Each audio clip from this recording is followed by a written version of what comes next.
കഴിഞ്ഞ ദിവസങ്ങളിൽ UAE വധശിക്ഷ നടപ്പിലാക്കിയ പ്രതികളിൽ കാസർഗോഡ് ചീമേനി സ്വദേശി മലപ്പുറം തിരൂർ സ്വദേശിയെ കൊലപ്പെടുത്തിയ കേസിലാണ് മുരളീധരൻ ജയിലിലായിരുന്നത്. അവസാനമായി കാണാൻ പോലും പറ്റിയില്ല എന്ന വേദനയിലാണ് നാട്ടുകാരും കുടുംബവുമൊക്കെ. ഇക്കഴിഞ്ഞ ദിവസമാണ് കാസർഗോഡ് ചീമേനി സ്വദേശിയായ മുരളീധരനെ UAEയിൽ തൂക്കിലേറ്റിയ വിവരം നാട്ടുകാരെല്ലാവരും തന്നെ അറിഞ്ഞത്.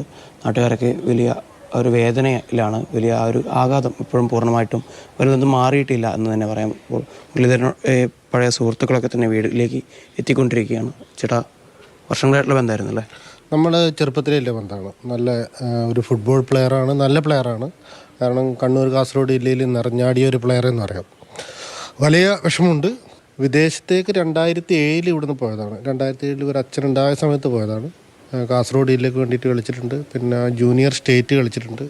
ആക്മി തൃക്കരിപ്പൂർ ഷൂട്ടേഴ്സ് പടന്ന ദേശാഭിമാനി പതാവൂർ CRC പുല്ലാഞ്ഞിപ്പാറ എല്ലാറ്റിനും വേണ്ടിയിട്ടും നന്നായിട്ട് കളിച്ചൊരു പ്ലെയറാണ്. കേസിൽപ്പെട്ട കാര്യം നാട്ടിലറിഞ്ഞായിരുന്നു. പക്ഷേ അത് കുറേ ആൾക്കാരുണ്ടായിരുന്നു എന്നാണ് പറഞ്ഞത്. അത് ഇവൻ രക്ഷപ്പെടുന്നൊക്കെയാണ് ആദ്യകാലങ്ങളിൽ നമുക്ക് കിട്ടിയ ന്യൂസ്. പക്ഷേ എന്താണെന്നുള്ളത് ഒരു ക്ലിയർ ആയിട്ടുള്ള ഒരു അറിവ് നമുക്ക് കറക്റ്റായിട്ട് ഇതുവരെ അറിഞ്ഞിട്ടില്ല. അതിനെക്കുറിച്ച് എന്തെങ്കിലും ട്രാപ്പിലായിരുന്നോ എന്താണെന്ന് നമുക്ക് അതിനെക്കുറിച്ചൊന്നും അറിയത്തില്ല. കേശവേട്ടനും ഇവൻ്റെ അച്ഛനും കുറച്ച് ദിവസം മുമ്പേ 28-ാം തീയതി നമ്മൾ രാവിലെ സംസാരിച്ചപ്പോൾ പറഞ്ഞ് ഇല്ല, അതിനെക്കുറിച്ചൊന്നും പറഞ്ഞില്ല. 14-ാം തീയതി ഇവൻ ഫോൺ വിളിച്ച് ലാസ്റ്റ് ഫോൺ ചെയ്തപ്പോൾ അമ്മയാണ് ഫോൺ എടുത്തത്. അപ്പോൾ പറഞ്ഞു എൻ്റെ നാളെ വിധി നടപ്പിലാക്കുന്നുവല്ല പറഞ്ഞെന്ന് പറഞ്ഞു.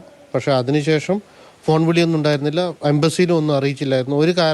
ഒരു കാര്യങ്ങളും അറിയിച്ചില്ലായിരുന്നു ഒന്നും. ഇപ്പോൾ വാർഡ് മെമ്പർ കൂടി നമ്മളോടൊപ്പം ചേരുന്നുണ്ട്. നാട്ടുകാരെന്നുള്ള രീതിയിൽ ഏതെങ്കിലും തരത്തിൽ പരിശ്രമം നടത്തിയിരുന്നു? മുഖ്യമന്ത്രിയുടെ ഓഫീസുമായിട്ട് ബന്ധപ്പെട്ടിട്ടുണ്ട്, MP ആയിട്ട് ബന്ധപ്പെട്ടിട്ടുണ്ട്. പിന്നെ കണ്ണൂരിലെ സുധാകരൻ, അങ്ങനെ എല്ലാ മേഖലയിലും ബന്ധപ്പെട്ടിട്ടുണ്ടായിരുന്നു.